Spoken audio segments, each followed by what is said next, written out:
How to post longer Instagram reels. Hello everyone, this is Lisa from Create, Login and Delete. Now let's get started. Make sure you are using the latest version of Instagram app.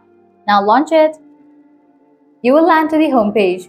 Now at the bottom you're going to find different options. Click on this plus option.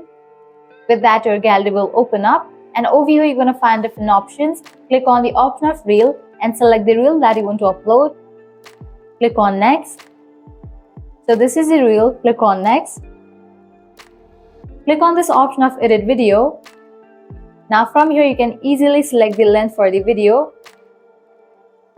You are able to upload up to 1.30 seconds video. Also you can use other Instagram features such as you can increase or decrease the speed. You can split the video, adjust screen, replace it. Once you are done with the editing part, you can click on this arrow given at the top right corner.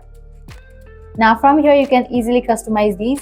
You can tag people, you can select the audience, you can edit location. Likewise, you can select cover picture and then write a caption or poll. Once you fill this, click on sure. And just with that, your reel will be uploaded. It's gonna take a while, so wait for a few seconds. Once it is uploaded, you can find it in your reel section.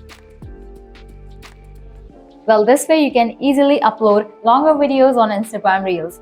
Well, that's a wrap for this video. At the end, if you guys find this video helpful, smash that like button, share and subscribe to our channel. Thanks for watching.